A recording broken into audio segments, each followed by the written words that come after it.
Hello दोस्तों, खुद बदलाव बनिए जो आप इस दुनिया में देखना चाहते हैं। वेलकम टू लेट्स रिक्रिएट, जहां हम आपके छोटे से छोटे कॉन्सेप्ट को क्रिएट करेंगे एक अलग अंदाज में। टुडेज अवर टॉपिक इज, देखिए, जैसा कि आपको पता है हम HPRCA द्वारा आयोजित किए जाने वाले पेपर्स को यहाँ पर सॉल्व कर रहे हैं। HPRCA जितने भी पेपर अभी तक उसने कंडक्ट करवाए उसने उसमें मेजर 2 एरिया रखे। एक एरिया जो सब्जेक्ट स्पेसिफिक होता है, यानी आपके सब्जेक्ट से उसमें क्वेश्चन पूछे जाते हैं। दूसरा वो एरिया जो सभी के लिए कॉमन होता है। तो हम कौन से एरिया को कर रहे हैं जो सभी के लिए कॉमन है। अब देखिए, आज का जो हमारा एग्जाम है वो रहा HPRCA द्वारा 29 जुलाई 2026 को कंडक्ट किया गया ड्राइंग टीचर का पेपर। तो सबसे पहले हम ये देख लेते हैं कि जो जनरल अवेयरनेस से कमीशन कितने क्वेश्चन पूछता है। तो वो टोटल क्वेश्चन है हमारे पास 35। इस पेपर में कितने पूछे गए? 35। उसके बाद कौन कौन से एरिया को कमीशन ने टच किया, तो देखिए सबसे ज्यादा उसने क्वेश्चन पूछे 8 क्वेश्चन HPGK से। ठीक है। उसके बाद हिंदी, रीजनिंग और इंग्लिश से कितने क्वेश्चन पूछे? 5 क्वेश्चन पूछे। साइंस और करंट अफेयर से 4 क्वेश्चन देखने को मिले। इकोनॉमिक्स, ज्योग्राफी, हिस्ट्री, पॉलिटी से हमारे को एक क्वेश्चन देखने को इस पेपर में मिला।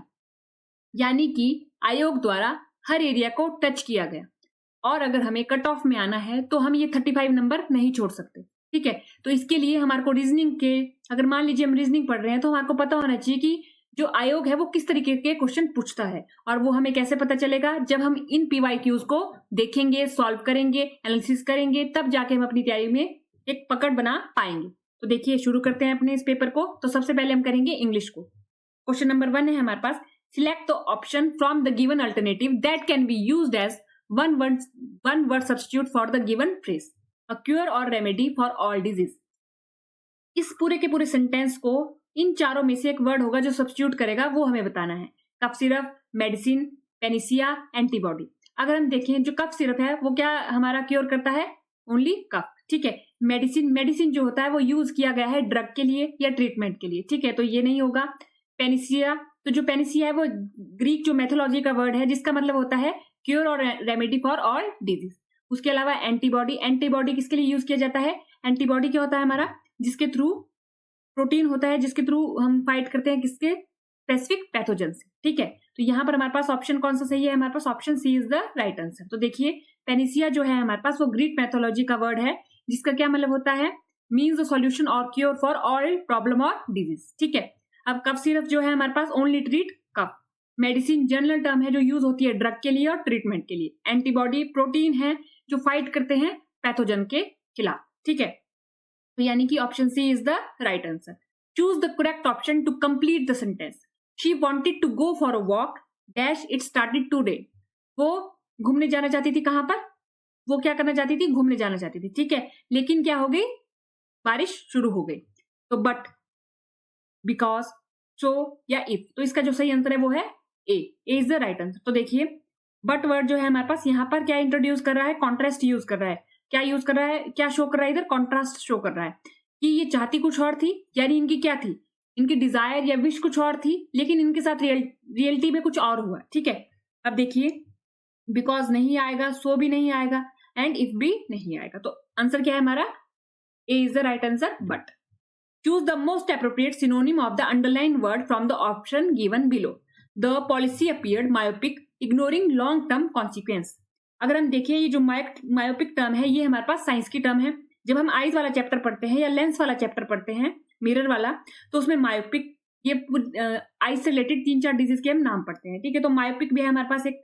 इसमें क्या होता है, जो जिसको भी मायोपिक हुआ होता है उसको जो नियर की चीजें हैं वो तो क्लियर दिखती है, लेकिन जो दूर की चीजें हैं वो क्लियर नहीं दिखती। ठीक है। यानी कि ये जो पॉलिसी है इसमें नजदीक की जो संभावना है वो तो बताई गई है, लेकिन ये लॉन्ग टर्म कॉन्सिक्वेंस को इग्नोर कर रहा है। ठीक है। तो देखिए इसका जो सही आंसर होगा वो कौन सा होगा? हमारा option B is the right answer, short sighted. ठीक है। जिसको नजदीक का ही दिखे। तो इसका आंसर है हमारे पास B is the right answer. हमारे पास देखिए यहाँ पर क्या होगा? हमारे पास B is the right answer. Synonyms क्या होगा इसका? Short sighted. ठीक है। तो B is the right answer. Next अगर हम देखें तो देखिए panacea, but and short sighted, तो सी, ए और बी। नेक्स्ट पे चलते हैं हम अपना। Identify the error in the following sentence. They plays football on weekends. अब देखिए जो दे है हमारा वो क्या है? प्लूरल है, और प्लूरल के साथ जो वर्ब लगेगी उसमें एस या ईएस नहीं लगेगा। तो यानी कि दे ठीक है, फुटबॉल भी ठीक है, वीकेंड्स भी ठीक है, लेकिन यहाँ पर ये जो प्लेज है ये नहीं होगा। यहाँ पर क्या होना था? They play. क्या होना था इधर हमारा, ओनली हमारा क्या होना था, देखिए दे क्या है, प्लूरल है अपने आप ही और अपने आप ही। तो इन इंग्लिश ग्रामर में क्या होता है, प्लूरल सब्जेक्ट के साथ क्या आती है, वर्ब की बेस फॉर्म आती है विदाउट एस, ठीक है। तो क्या होगा, they play football on weekends. तो यानी कि option C is the right answer. Choose the word और phrase that correctly replace the underline idiomatic segment in the sentence. The diplomat choose to keep his powder dry until the right moment to present his proposal. तो इसका सही answer क्या होगा, stay prepared. क्या रहेगा, वो तैयार रहता है, ठीक है। अगर हम देखिए इसका जो हमारे पास है कीप्स वंस पाउडर ड्राई, तो इसका क्या मतलब है कि वो क्या करेगा, it means to remain prepared and cautious until the right time to act. जब तक सही समय नहीं आ जाता उससे पहले पहले वो तैयार रहेगा, जैसे ही सही समय आएगा वो एक्शन लेगा, ठीक है। रश इनटू एक्शन, तो ये ऑपोजिट है इसका, ये नहीं होगा इसका। एक्ट इम्पल्सिवली, तो ये भी नहीं होगा। डिसरिगार्ड द सिचुएशन, तो ये भी नहीं होगा। Option A is the right answer. Next अगर हम देखें, अब देखिए इसका था हमारे पास सी प्लेस और इसका था स्टे प्रिपेयर्ड, ठीक है। नेक्स्ट अगर हम देखते हैं अपना रीजनिंग का, तो इंग्लिश के थे हमारे पास पूरे 5 क्वेश्चन। अब इंग्लिश आता है हमारे पास E F G H I और जे, आई जे और के में प्रत्येक की परीक्षा सोमवार से शुरू होती है और रविवार पर समाप्त होती है, ठीक है। लेकिन सबकी परीक्षा मंडे को नहीं हो जाती है, अलग अलग दिन होती है। तो वो हमारे को दिन बताए गए हैं कि एफ की परीक्षा गुरुवार को होती है, जी की परीक्षा एफ से 2 दिन पहले होती है, एच और जी के बीच केवल 4 व्यक्तियों की परीक्षा होती है, के की परीक्षा जी के बाद किसी एक दिन है, ई की परीक्षा आई से ठीक पहले है, एच की परीक्षा जी के बाद किसी दिन है, आई और के बीच कितने व्यक्तियों की परीक्षा है, तो ये पूछा गया है। अगर हम इसको टेबल में बनाएं तो देखिए सबसे पहले हमारे को सबसे पहला पॉइंट क्या दिया है कि जो एफ की परीक्षा है वो कब है, गुरुवार को है, ठीक है। कब है, थर्सडे को है। तो यानी कि एफ की परीक्षा हमारी कब है, थर्सडे को, ठीक है। जी की परीक्षा एफ से 2 दिन पहले है, तो एफ से 2 दिन पहले है तो 1 और 2, 2 दिन पहले मंगलवार को होगी।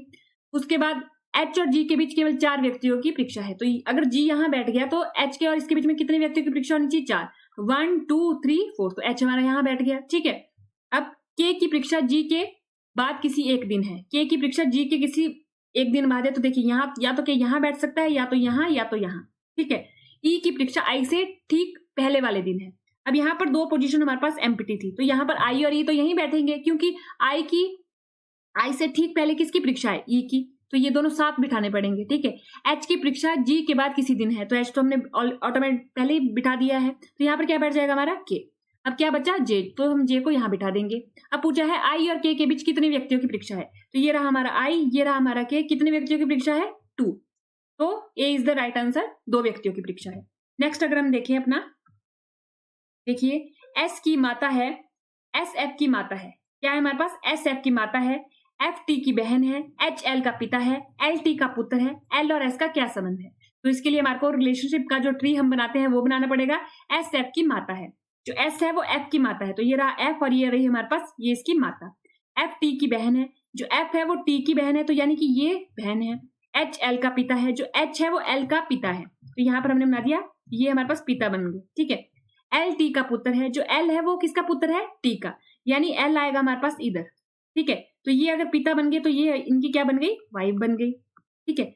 एल और एस से क्या संबंध है, एल का एस से क्या संबंध है, ये जो एल है इसका एस से क्या संबंध है, तो देखिए ये एस क्या है, एफ की माता है, तो यानी कि टी की भी माता हुई, ठीक है। और ये भी क्या है, डॉटर है, और ये क्या है आगे को डॉटर का क्या है हमारे पास, ये डॉटर का सन, ठीक है। तो यानी कि पुत्री का पुत्र, तो ये option B is the right answer. क्या होगा इसका सही आंसर, ऑप्शन बी। देखिए 2 एंड पुत्री का पुत्र, ऑप्शन बी।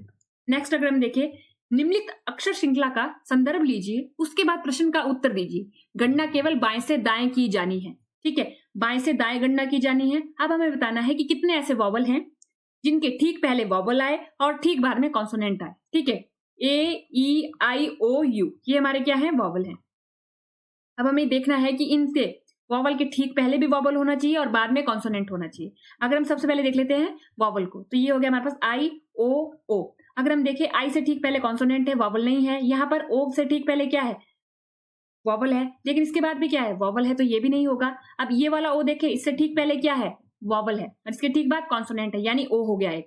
नेक्स्ट अगर हम देखें हमारा कौन सा और वॉवल इसमें दिख रहा है, तो ये आई, लेकिन इसके दोनों तरफ क्या है, कॉन्सोनेंट है, तो यानी कि option B is the right answer, only 1, एक ही है इसमें।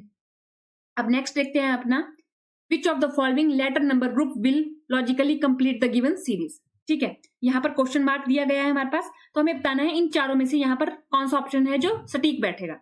अगर हम सबसे पहले नंबर को ध्यान में दें 9, 25, 36, ठीक है, तो अगर हमें ये किसी का स्क्वायर दिख रहा है, जैसे 3 का स्क्वायर दिखा हमारे को, फिर 5 का स्क्वायर दिखा, फिर 6 का स्क्वायर दिखा, यानी यहाँ पर क्या होगा 4 का स्क्वायर 16, ठीक है। अब ये जो दो ऑप्शन है ये तो हमारे इसको देखते ही एलिमिनेट हो गए।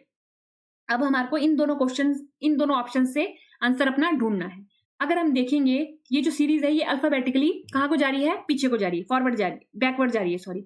अब देखिए यहाँ पर है वी से अगर हम 4 नंबर पीछे जाएंगे तो क्या आ जाएगा हमारा, ये रहा हमारा वी से 4 नंबर पीछे जाएंगे तो क्या आएगा 1, 2, 3, 4, तो ये आ गया आर।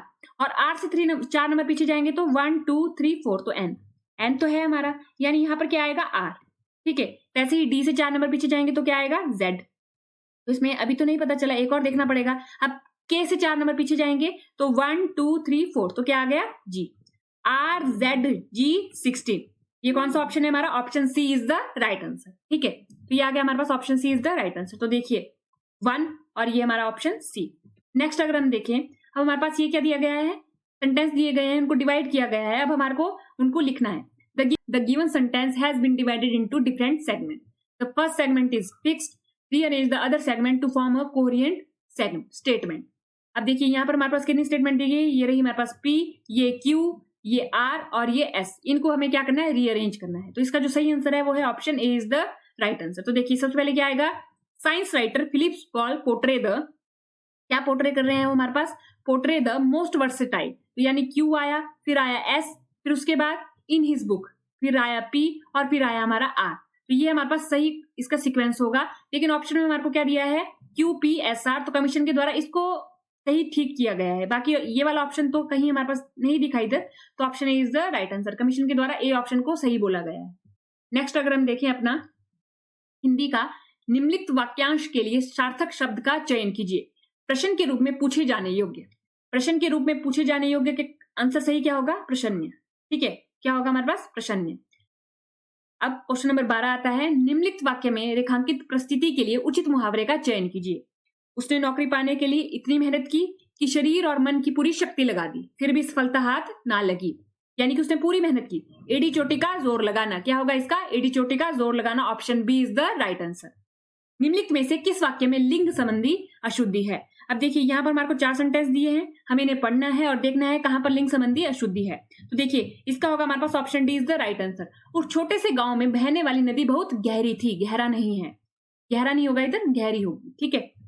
नेक्स्ट अगर हम देखें तो देखिए ऑप्शन डी, ऑप्शन बी और ऑप्शन डी। नेक्स्ट आता है हमारे पास, साहित्य में गान के डैश को बरसने के लिए आउर दानवीर के समान बताया गया है। तो यहाँ पर है हमारे पास पयोधर, पयोधर यानी कि बादल, ठीक है। निम्नलिखित में से किस वाक्य में कारक संबंधी त्रुटि है।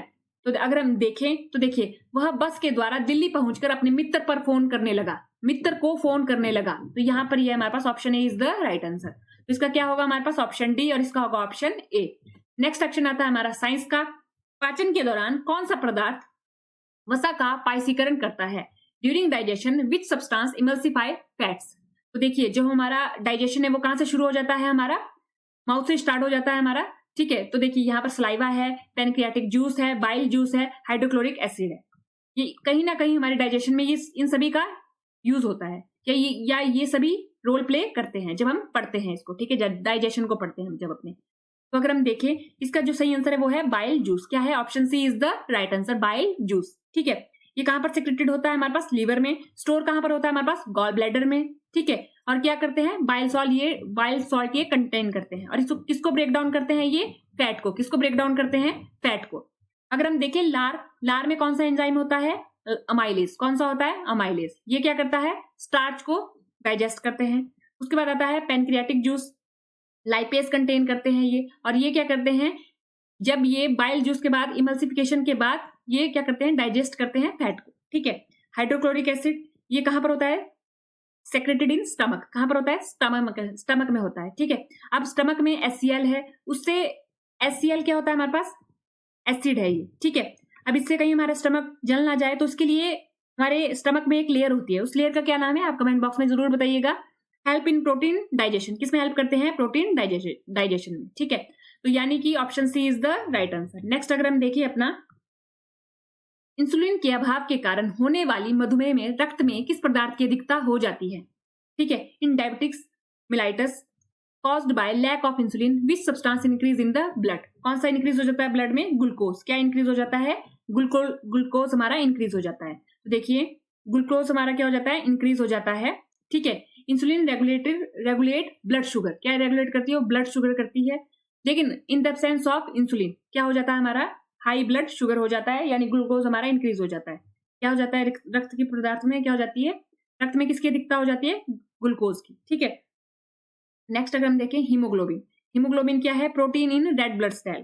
क्या है हमारे पास? ये प्रोटीन है रेड ब्लड सेल में। कैल्शियम अगर हम देखें, mineral for bone and muscle.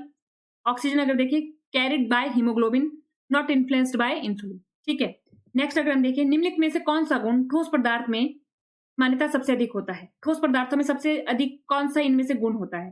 जब हम सॉलिड, लिक्विड, गैसेस, ठीक है, इन सारी की सारी पदार्थ की अवस्थाओं को पढ़ते हैं तो हम इसको भी पढ़ते हैं। तो देखिए कठोरता होती है, तरलता होती है, रेट ऑफ डिफ्यूजन होता है, या फिर कंप्रेसिबिलिटी होती है। तो सबसे ज्यादा क्या होती है हमारे पास? Option A is the right answer, कठोरता।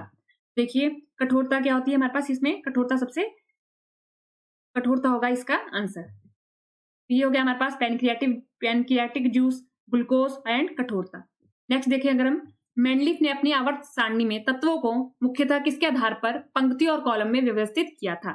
अब देखिए जब हम केमिस्ट्री पढ़ते हैं +1 की, तो हम क्या पढ़ते हैं कि जो पीरियोडिक टेबल है हमारे पास, एक मेंडलीफ था, मॉडर्न पीरियोडिक टेबल था, तो दोनों ने क्या किया था? डिफरेंट तरीके से अरेंज किया था पीरियोडिक टेबल में एलिमेंट्स को।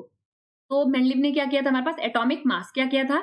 Atomic mass. Option D is the right answer. क्या होगा हमारे पास? Option D is the right answer. ठीक है, उसके बाद आता है हमारे पास अब अपना, देखिए option D is the right answer. अब आया पॉलिटी का। In case of preventive detention which of the following information can not be disclose under article 22 of the constitution. ठीक है, ये पूछा गया है। अब देखिए जब हमारे पास हम पढ़ते हैं अनुच्छेद 22 को, प्रिवेंटिव डिटेंशन को, तो उसमें क्या बोला जाता है? जब भी आपने किसी व्यक्ति को प्रिवेंटिव डिटेंशन के तहत गिरफ्तार किया है तो उसको क्या बताना चाहिए?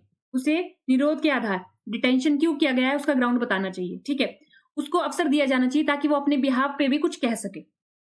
लेकिन संविधान यह भी कहता है कि जनहित के विरुद्ध में तथ्य हो तो उसे तथ्य को प्रकट करने की भी आवश्यकता नहीं है। फैक्ट अगेंस्ट पब्लिक इंटरेस्ट है तो उसको नहीं, आपने क्या करना है? डिस्क्लोज नहीं करना है। तो option C is the right answer. Next अगर हम देखें हिस्ट्री का, खान अब्दुल गफ्फार खान डैश के अतिरिक्त निम्नलिखित में से अन्य सभी नामों से लोकप्रिय थे। ये 4 नाम दिए गए हैं।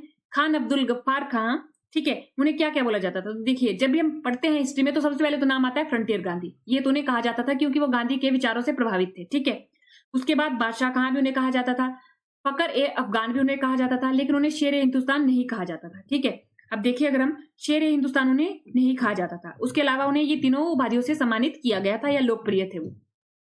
फकर ए अफगान मतलब अफगानों का गौरव, बादशाह खां यानी उनके नेतृत्व और व्यक्तित्व के कारण उन्हें ये नाम दिया गया था, और फ्रंटियर गांधी क्योंकि वो गांधी के विचारों से उनकी समानता थी या उसमें वो बिलीव रखते थे। ठीक है, नेक्स्ट अगर हम देखिए अपना इकोनॉमिक्स में, निम्नलिखित में से कौन सी समिति भारत में गरीबी के आंकलन से संबंधित नहीं है? किस आंकलन से? गरीबी यानी पॉवर्टी से जो कमेटी संबंधित नहीं है। तो अगर हम देखें तो देखिए जो नरसिम्हा कमेटी है हमारी, वो किससे संबंधित है? हमारी बैंकिंग क्षेत्र सुधारों से। ठीक है, तो यानी कि option D is the right answer. बाकी जो कमेटी है वो किसी न किसी तरीके से गरीबी के आंकलन से जुड़ी हुई है। ठीक है, तो अगर हम देखें तेंदुलकर कमेटी 2009, लकड़ा वाला कमेटी 1993, अलग कमेटी 1979। ठीक है, और नरसिम्हा कमेटी 1991, 1998। तो किससे जुड़ी है ये? बैंकिंग।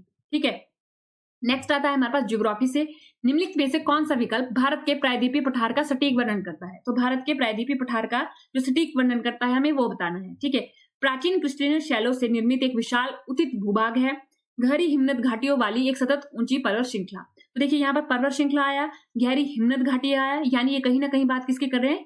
हिमालयन रेंजेस की। ठीक है, एक संकीर्ण रेतीला मरुस्थल जहां बालू के टीले विस्तारित होते हैं, यानी ये इस तरफ के बात कर रहे हैं थार मरुस्थल की। प्रमुख नदी तंत्रों द्वारा निर्मित एक निचला उपजाऊ मैदान, यानी ये गंगा ब्रह्मपुत्र के मैदान की बात कर रहे हैं। ठीक है, यानी कि option A is the right answer. ये होगा हमारा option A is the right answer. ठीक है, तो इसका क्या होगा हमारे पास आंसर? सही ऑप्शन ए। तो देखिए हमने बात कर ली, ये था हमारे पास ऑप्शन बी, हिमालयंस के लिए, सी था हमारा थार मरुस्थल के लिए और डी था हमारा गंगा ब्रह्मपुत्र के मैदानों के लिए, पठार के लिए नहीं था। तो कौन सा बचा हमारे पास option? Option A is the right answer. Next अगर हम देखें हिमाचल प्रदेश का, निम्नलिखित में से कौन सा लोक नृत्य रूप विशेष रूप से हिमाचल के कुछ क्षेत्र से संबंधित है? तो देखिए नाटी, अब आपको पता होगा नाटी को लेके एक हमने रिकॉर्ड भी बनाया था, तो option A is the right answer Nati. Himachal Pradesh में जिला स्तर पर कानून और व्यवस्था, राजस्व संघ एवं विकास की देखरेख मुख्यतः कौन सा अधिकारी करता है? तो वो है हमारे उपायुक्त, ठीक है, deputy commissioner. Option D is the right answer. Himachal Pradesh के कार्यबल में महिलाओं की भागीदारी में अचानक गिरावट से संबंधित कौन सा परिणाम उत्पन्न होगा? कौन सा परिणाम उत्पन्न होगा अगर महिलाओं की भागीदारी में गिरावट हो जाए? तो क्या होगा? एवरेज लोअर इनकम हो जाएगी एंड लोअर ग्रोथ होगी, ठीक है। क्या हो जाएगी? Lower growth. क्या होगी? लोअर ग्रोथ होगी। तो option A is the right answer. Next आता है हमारे पास वन्य जीव अभ्यारण्य और जिले का कौन सा युगम सही नहीं है मैच किया हुआ? अगर हम देखें चैल जो है हमारा वो कहाँ है? सोलन में ही है। धौलाधार कांगड़ा में है। बांदली हमारा कहाँ है? मंडी में है। लेकिन जो कनावर है हमारा वो कहाँ है? हमारे पास कुल्लू में है, वो चंबा में नहीं है। तो option D is the right answer. निम्नलिखित में से कौन सा राज्य हिमाचल प्रदेश के पश्चिम में स्थित है? ठीक है, तो ये रहा अगर हमारा हिमाचल प्रदेश। तो यहाँ पर बात करें इसके वेस्ट में, तो वेस्ट में पता है हमारे को कौन है? पंजाब है। कौन है हमारा? पंजाब है। तो option B is the right answer, Punjab. ठीक है, पंजाब। किस पशु को हिमाचल प्रदेश का राजकीय पशु सम्मानित किया गया है? तो option B is the right answer, snow leopard हिम तेंदुआ। तो option B is the right answer. तो जो ये कस्तूरी मृग है ये कहां से जुड़ी हुई है? हमारी उत्तराखंड से जुड़ी हुई है। बाकी ये हमारे हिमाचल में मिलते हैं, लेकिन जो हमारा राजकीय पशु है वो कौन है? हमारा हिम तेंदुआ है, यानी option B is the right answer. Next अगर हम देखें 17वीं शताब्दी में निर्मित करदार कोठी जो चंबा में स्थित है, करदार कोठी कौन सी? हमारी करदार कोठी। कौन सी कोठी हमारी? करदार कोठी है हमारी। का निर्माण किस शासक के शासनकाल में हुआ था माना जाता है? तो वो हुआ था हमारा, किस शासक के शासनकाल में हुआ था? वो हुआ था ऑप्शन डी, पृथ्वी सिंह के। किसके शासनकाल में हुआ था? Prithvi Singh. Option D is the right answer.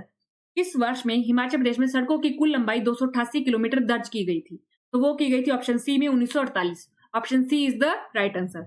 Next अगर हम देखें करंट अफेयर से पूछे गए क्वेश्चन, इसमें जो करंट अफेयर से क्वेश्चन पूछे गए वो मैक्सिमम 6 मंथ के करंट अफेयर से पूछे गए। किस भारतीय अंतरिक्ष मिशन को 2026 के गोडार्ड एस्ट्रोनॉटिक्स अवार्ड से सम्मानित किया गया? तो वो किया गया हमारा चंद्रयान 3 को। किसको किया गया? चंद्रयान 3 को।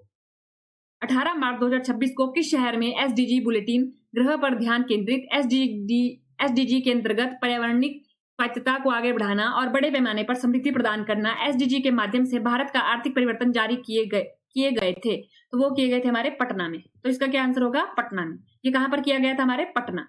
ठीक है, नेक्स्ट आता है हमारे पास अप्रैल 2026 में भारत और किस देश के बीच में सैन्य अभ्यास दस्तलिंग कंडक्ट हुआ? तो देखिए ये हुआ था हमारा उज्बेकिस्तान में। Option D. उज्बेकिस्तान और इंडिया के बीच में कौन सा हमारे पास ज्वाइंट मिलिट्री एक्सरसाइज होती है हमारे पास? ये ध्यान रखना है हमारे को, कौन सी एक्सरसाइज है? मिलिट्री एक्सरसाइज है।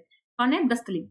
2026 में WHO महामारी समझौते पर वार्ता के दौरान रोगजनक पहुंच और लाभ साझाकरण तंत्र का मुख्य उद्देश्य वैश्विक स्वास्थ्य सहयोग से संबंधित किस चुनौती का समाधान करना था? तो वो है हमारे पास option B is the right answer, रोगजनक सामग्रियों तक पहुंच और चिकित्सा प्रति उपायों तक समान पहुंच का सुगम बनाना। ठीक है, तो option B is the right answer. तो हमने देखा करंट अफेयर के क्वेश्चन थे वो मैक्सिमम कितने मंथ के पूछे गए थे? 6 मंथ के पूछे गए थे। ठीक है, लेकिन बाकी पेपर में देखने को मिला है तो वहां पर 1 ईयर भी देखने को मिलता है। तो इस तरीके से हम देख सकते हैं कि किस तरीके से करंट अफेयर से कौन कौन से एरिया को कवर करता है हमारा आयोग। तो आज के लेक्चर में इतना ही। थैंक यू, धन्यवाद एंड देखते रहिए लेट्स जी क्रिएट।